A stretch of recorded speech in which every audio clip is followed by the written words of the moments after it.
Hello, ഞാൻ വിസ്മയ, ഹെയിലിൻ ഹാപ്പിനെസ്സിലെ consultant സൈക്കോളജിസ്റ്റാണ്. ഇന്ന് നമ്മൾ ഡിസ്കസ് ചെയ്യാൻ പോകുന്ന ടോപ്പിക് ഒബ്സസീവ് കമ്പൾസീവ് ഡിസോർഡർ അഥവാ OCD കുറിച്ചാണ്. നമ്മളെല്ലാവരും വസ്വേഴ്സ് എന്നൊക്കെ പറയുന്നത്, അതായത് ഒരു വൃത്തി കൂടുതലായിട്ട് കാണിക്കുക എല്ലാ കാര്യത്തിലും, ഡേ ടു ഡേ ആക്ടിവിറ്റീസിൽ നമ്മളൊരു നോർമലി ഉണ്ടാകുന്നതിനേക്കാളും കൂടുതലായിട്ട് ആ വ്യക്തി എല്ലാ കാര്യത്തിലും ഭയങ്കര വൃത്തി കാണിക്കുമ്പോൾ നമ്മൾ നോർമലി പറയുന്നതാണ് വസ്വേഴ്സ് എന്ന്. പക്ഷേ ഇതൊരു വൃത്തി മാത്രമല്ല, എന്തൊക്കെ കാര്യങ്ങളാണെന്ന് നമുക്ക് നോക്കാം. ഇതിൽ ഒബ്സഷനും കമ്പൽഷനും ഒരുമിച്ച് വരുമ്പോഴാണ് നമുക്കതിനൊരു OCD ഒബ്സസീവ് കമ്പൾസീവ് ഡിസോർഡർ എന്ന് പറയാൻ പറ്റുക. ഒബ്സഷൻ എന്ന് പറയുമ്പം അതായത് റിപ്പീറ്റഡ് ആയിട്ട് നമ്മുടെ മൈൻഡിൽ വരുന്ന തോട്ട്, അതിൽ പ്രത്യേകിച്ച് ഒരു യുക്തിയൊന്നും ഉണ്ടാവില്ല. ലോജിക്കലി ചിന്തിക്കുന്ന സമയത്ത് അവിടെ ഒരു കാര്യവും ഉണ്ടാവില്ല. പക്ഷേ നമ്മുടെ മൈൻഡിൽ റിപ്പീറ്റഡ് ആയിട്ട് അനാവശ്യമായിട്ട് ഇങ്ങനെ ആ തോട്ട്സ് വന്നുകൊണ്ടിരിക്കും. അതേസമയം നമുക്കതിനെ കൺട്രോൾ ചെയ്യാമെന്ന് വെച്ചാൽ പോസിബിൾ അല്ല, കൺട്രോൾ ചെയ്യാൻ പറ്റില്ല. അപ്പോൾ ഈ ഒരു തോട്ട്സ് ഇങ്ങനെ വന്നുകൊണ്ടിരിക്കുന്നത് നമുക്ക് ഭയങ്കര ഒരു ഉത്കണ്ഠയിലേക്ക് ലീഡ് ചെയ്യും. അതായത് ഒരു ആൻസൈറ്റി ആയി മാറും. ആ ഒരു ആൻസൈറ്റി കുറയ്ക്കാനായിട്ട് നമ്മൾ എന്ത് ചെയ്യുന്നു വെച്ചാൽ ആ ഒരു പ്രവൃത്തി ചെയ്യാനായിട്ട് ശ്രമിക്കും. അതിനെയാണ് കമ്പൽഷൻ എന്ന് പറയുന്നത്. അതായത് റിപ്പീറ്റഡ് ആയിട്ട് നമ്മുടെ മൈൻഡിൽ ഒരു തോട്ട് വരികയും അതിനെ കൺട്രോൾ ചെയ്യാൻ പറ്റാത്തത് കാരണം അത് റെഡ്യൂസ് ചെയ്യാനായിട്ട് നമ്മളൊരു ആക്ഷനിലേക്ക് പോകും. അതാണ് കമ്പൽഷൻ എന്ന് പറയുന്നത്. ഓക്കെ, ഇത് കൂടുതലായിട്ട് നമുക്ക് ഇപ്പോൾ കണ്ടുവരുന്നത് ഒരു ചെക്കിങ് കമ്പൽഷൻ എന്ന് പറയും. അതായത് ഇപ്പോൾ ഡോറൊക്കെ ക്ലോസ് ചെയ്തോ എന്നുള്ളൊരു കൺഫ്യൂഷൻ, അല്ലെങ്കിൽ അത് കൺഫ്യൂഷൻ തീർക്കാനായിട്ട് വീണ്ടും അങ്ങോട്ട് പോകുന്നതായിട്ടും കാണാം. അവിടെ ഒരു ഒബ്സഷൻ എന്ന് പറയുന്നത് ഡോറ് ക്ലോസ് ചെയ്തു എന്നുള്ള ഒരു റിപ്പീറ്റഡ് ആയിട്ട് മൈൻഡിൽ വരുന്നൊരു തോട്ട്. അപ്പം നമ്മൾ അത് അവിടെ ഒരു ആക്ഷനായിട്ട് വരുമ്പോൾ നമ്മൾ ആ ചെക്ക് ചെയ്യാനായിട്ട് റൂമിലോട്ട് പോകും, അല്ലെങ്കിൽ ഗ്യാസ് കറക്റ്റായിട്ട് ഓഫ് ചെയ്തിട്ടുണ്ടോ എന്നുള്ളൊരു കാര്യം നമ്മുടെ മൈൻഡിൽ വരും. പിന്നെ വീടൊക്കെ പൂട്ടി പോകുന്ന സമയത്ത് ഡോറ് കറക്റ്റ് ലോക്ക് ചെയ്തിട്ടില്ലെങ്കിൽ പോയ സ്ഥലത്ത് നിന്ന് തിരിച്ചു വരും. ഇങ്ങനെയുള്ള കാര്യങ്ങളൊക്കെ നമ്മളിപ്പോൾ സിനിമയിലാണെങ്കിലും പൊതുവേ ചില സ്ഥലങ്ങളിലൊക്കെ ചിലരുടെ ആക്ടിവിറ്റീസിൽ നമ്മൾ കാണുന്നതാണ്. ഇത് മാത്രമല്ല, അതേപോലെ കണ്ടാമിനേഷൻ ഒബ്സഷൻ എന്ന് പറയും. അതായത് ഭയങ്കരമായിട്ട് വൃത്തി, എന്താ പറയുക, ഒരു കാര്യം ചെയ്താൽ അതൊട്ടും ഓക്കെ ആയിട്ടില്ല. ഒരു തവണ കൈ കഴുകിയാൽ ചിലപ്പോൾ നമ്മുടെ കയ്യിൽ എന്തെങ്കിലും അഴുക്ക് പറ്റിയാൽ മാറും. പക്ഷേ ഈ ഒരു OCD ഉള്ള ആൾക്കാരെ സംബന്ധിച്ച് അവർക്കൊരു 2 തവണയല്ല 3 തവണ കഴുകിയാലും അവരെ സംബന്ധിച്ച് കയ്യിൽ അഴുക്കൊന്നും പോയില്ല എന്നുള്ള തോന്നും. ചിലപ്പം ഒരു ടേബിളിൽ കൈ വെച്ചാൽ തന്നെ പൊടിയായി എന്ന് തോന്നും. ആ ഒരു തോന്നൽ കാരണം അവർ കൈ കഴുകാനായിട്ട് പോകും. കൈ കഴുകുന്നത് ഒരു 2 or 3 പ്രാവശ്യം ചെയ്താലൊന്നും അവർ സ്റ്റോപ്പ് ചെയ്യില്ല.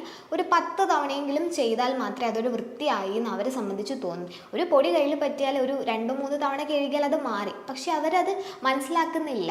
അവർക്കത് അനാവശ്യമായിട്ടാണ് അവിടെ ഒരു പ്രവൃത്തി വരുന്നത്. അപ്പോൾ അതേസമയം അവർക്കത് ചെയ്യാതിരിക്കാമെന്ന് വെച്ചാൽ പോസിബിൾ അല്ല. ഭയങ്കര ഇറിറ്റേഷൻ ആയിരിക്കും. ആ ഒരു ഇറിറ്റേഷൻ കൊണ്ട് ആ ഒരു ആൻസൈറ്റി ആയി മാറിയിട്ട് അതിനെ കൺട്രോൾ ചെയ്യാൻ പറ്റാത്തത് കാരണമാണ് അവർ ആ ഒരു പ്രവൃത്തിയിലേക്ക് പോകുന്നത്, അതായത് കൈ കഴുകുന്നത്. അതേസമയം ഇങ്ങനെ ഭയങ്കര സൗണ്ട് കേൾക്കുന്നത്, ഇപ്പോൾ ഈ സൗണ്ട് കേൾക്കുന്നതൊക്കെ അവരെ സംബന്ധിച്ച് ഭയങ്കര ഇറിറ്റേഷൻ ഉണ്ടാക്കുന്ന ഒരു കാര്യമായിരിക്കും. അവർക്കെല്ലാം ഏകദേശം ഒരുപോലെ പോകണം. ഒരു പരിധി കൂടുതൽ അത് കേട്ട് വരുമ്പോൾ ഭയങ്കര ബുദ്ധിമുട്ടായിട്ട് തോന്നിയിട്ട് അതൊക്കെ അവോയ്ഡ് ചെയ്യാനായിട്ട് ശ്രമിക്കും. അതായത് ബസ്സിൽ പോകുന്ന സമയത്ത് നല്ല രീതിയിൽ പാട്ട് കേൾക്കുക, അല്ലെങ്കിൽ ഒരു ഫാമിലി ഫംഗ്ഷൻ, ഒരു കല്യാണത്തിന് പോകുന്ന സമയത്തൊക്കെ നല്ല സൗണ്ട് കേൾക്കുക.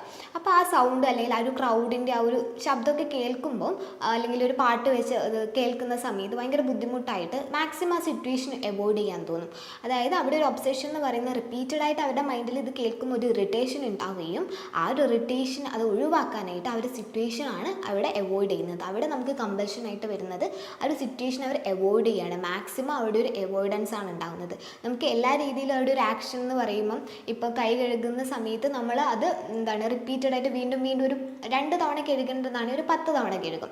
അതേപോലെ ഇവിടെ നമ്മളൊരു സിറ്റുവേഷൻ അവോയ്ഡ് ചെയ്യുന്നതാണ്. പല ടൈപ്പിലും നമുക്ക് ആ കമ്പൽഷനെ വേർതിരിച്ച് കാണാൻ പറ്റും. ഒബ്സഷൻ മാത്രമുള്ള കേസും നമുക്ക് കാണാൻ പറ്റും. പക്ഷേ കൂടുതലായിട്ടും OCD എന്ന് പറയുമ്പോൾ അവിടെ ഒരു കമ്പൽഷനും അവിടെ ഒരു ആക്ഷനായിട്ട് നമുക്ക് കാണാൻ പറ്റും. വെറും ഒരു തോട്ട്സ് മാത്രമാണെങ്കിൽ അതൊരു ഒബ്സഷനാണ്. അന്നിങ്ങനെ നമുക്കതിനെ മനസ്സിലാക്കാനായിട്ട് പറ്റും. ഇതുപോലെ നമുക്ക് വേറൊരു സിംറ്റമായിട്ട് കാണുന്നത്, ഇവരിങ്ങനെ ഒരാവശ്യമല്ലാത്ത, നമ്മൾ ചിന്തിക്കുന്ന സമയത്ത് അത് അനാവശ്യമായിട്ടായിരിക്കും കൊണ്ട് നടക്കുന്നത്. അതിൻ്റെ പർപ്പസ് കഴിഞ്ഞിട്ടുണ്ടാകും. ഒരു സിഗ്നിഫിക്കൻ്റ് ആയിട്ടുള്ള ഒരു കാര്യം അവിടെ ഉണ്ടാവില്ല. ഒരു സാധനം നമ്മൾ ചെറുപ്പത്തിൽ എങ്ങാണ്ട് ഒരു മാങ്ങ പറിച്ചത് ആ ഒരു കല്ലുകൊണ്ടായിരിക്കും, അല്ലെങ്കിൽ മാങ്ങയ്ക്ക് ഒരു കല്ലെടുത്ത് എറിഞ്ഞിട്ടുണ്ടാവും. പക്ഷേ ആ കല്ല് നമ്മളിപ്പോഴും സൂക്ഷിച്ച് വെക്കുന്നത്.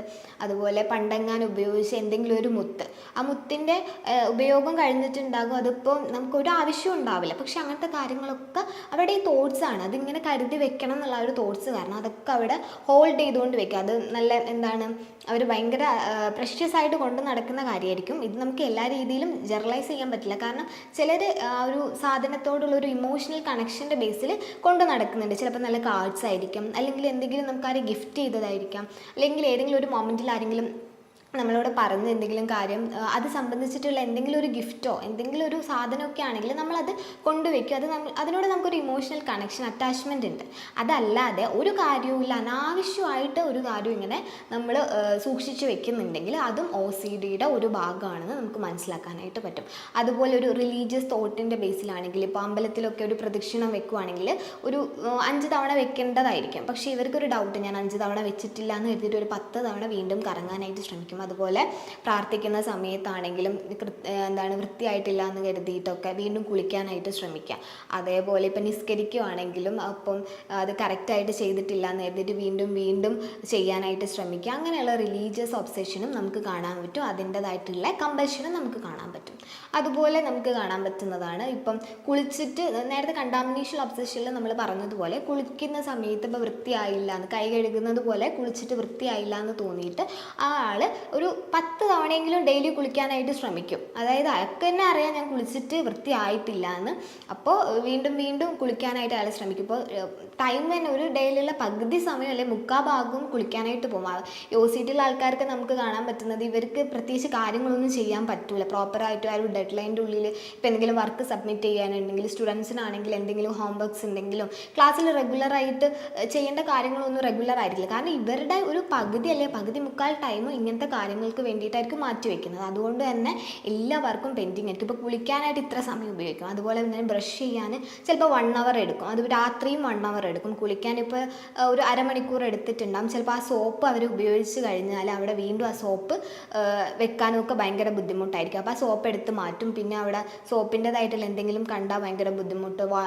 വാഷ്റൂം അല്ലെങ്കിൽ ബാത്റൂമൊക്കെ എപ്പോഴും ക്ലീൻ ആയിരിക്കണം. ക്ലീൻ ആയിട്ടില്ലെങ്കിൽ അത് ഒന്നും കൂടെ ക്ലീൻ ആക്കി എന്നിട്ടും വൃത്തിയായിട്ടില്ല തോന്നിയിട്ടുണ്ടെങ്കിൽ വീണ്ടും ക്ലീൻ ചെയ്തിട്ടൊക്കെ കുളിക്കാൻ തന്നെ റെഡി ആവത്തുള്ളൂ. അതുപോലെ ഫ്ലോറ്, അതുപോലെ നമ്മുടെ വോളൊക്കെ ആണെങ്കിൽ കുറച്ച് എന്തെങ്കിലും ചളി പറ്റിയാലൊക്കെ ഇവർക്ക് ഭയങ്കര ഇറിറ്റേഷൻ ആയിരിക്കും. ആ ചുമരാണെങ്കിൽ ആ ഒരു വെള്ളം ഉപയോഗിച്ച് കഴുകാനൊക്കെ ആയിട്ട് ശ്രമിക്കും. അങ്ങനെ എല്ലാ കാര്യത്തിലും ഒരു വൃത്തിയില്ല. നോർമലി എല്ലാവരും ക്ലീൻ ആയിട്ട് ഇരിക്കണം എന്നുള്ളതിനപ്പുറത്ത് ഇതൊരു വൃത്തി എന്നല്ല പറയേണ്ടത്, അവരുടെ ഒരു ബിഹേവിയറലായിട്ടുള്ള ഒരു ബുദ്ധിമുട്ട് അല്ലെങ്കിൽ ഒരു തോട്ട്സിൻ്റെ ഒരു ഭാഗമാണത്. ഒരുപാട് അവരുടെ മൈൻഡിലോട്ട് ഇങ്ങനെ തോട്ട്സ് കടന്നു വരികയും വൃത്തിയായിട്ടില്ല എന്ന് തോന്നിയിട്ട് ആ ഒരു ഇറിറ്റേഷൻ ഒരു ആൻസൈറ്റി ആയി മാറിയിട്ട് അവർ ആ പ്രവൃത്തി മാക്സിമം ആ ഒരു തോട്ട്സ് അവോയ്ഡ് ചെയ്യാനായിട്ട് ആ പ്രവൃത്തിയിൽ ഏർപ്പെടുന്നതാണ് OCD എന്ന് പറയുന്നത്. അതുപോലെ നമുക്ക് കാണാവുന്ന വേറൊരു സിംറ്റംസ് എന്ന് പറഞ്ഞാൽ ഇവർ ഇപ്പോൾ അമ്പലത്തിൻ്റെ മുന്നിൽ കൂടെയൊക്കെ പോവുകയാണെങ്കിൽ ഇവർ മൈൻഡിൽ ഇങ്ങനെ തോട്ട്സ് വന്നുകൊണ്ടിരിക്കും. ഇപ്പോൾ എന്തെങ്കിലും ഭഗവാൻ എന്തെങ്കിലും തെറി വിളിക്കുക എന്നൊക്കെ ഉള്ളത് ആ ഒരു ടെൻഡൻസി കാരണം എന്തെങ്കിലും തെറി വിളിച്ചു പോകും. പക്ഷേ ആ തെറി വിളിച്ചതിന് ശേഷം ഭയങ്കര റിഗ്രറ്റ് ആയിരിക്കും, അയ്യോ ഞാൻ ചെയ്തത് എന്തോ തെറ്റാണ്, അപ്പോൾ അങ്ങനെ വിളിക്കാൻ പാടില്ല എന്ന് കരുതിയിട്ട് പിന്നെ അതിനുള്ള കുമ്പസാരങ്ങളായി. അപ്പോൾ അത് അവരുടെ മൈൻഡിൽ ഇങ്ങനെ വന്നുകൊണ്ടിരിക്കുന്ന തോട്ട്സാണ്. അതുപോലെ തന്നെ ഇപ്പോൾ ഡോഗ് ഒറ്റ അടുത്തൂടെ പോയിട്ടുണ്ടെങ്കിൽ അത് എന്തോ ചെയ്ത് എന്നുള്ളത് കാരണവും അവർക്ക് ആ ഒരു തോട്ട്സ് കാരണം അവർ മുന്നേ തന്നെ അതിനൊരു പ്രിവെൻഷൻ മെത്തേഡ് എന്നുള്ള വാക്സിനേഷനൊക്കെ എടുക്കാനായിട്ട് പോകും. ചിലപ്പോൾ വാക്സിൻ എടുത്തതായിരിക്കും, പക്ഷേ വീണ്ടും എടുക്കാനൊക്കെ ആയിട്ടുള്ളത് പോകും. ആ രീതിയിലും നമുക്ക് ഒബ്സെഷനെ അല്ലെ OCDനെ നമുക്ക് കാണാനായിട്ട് പറ്റും.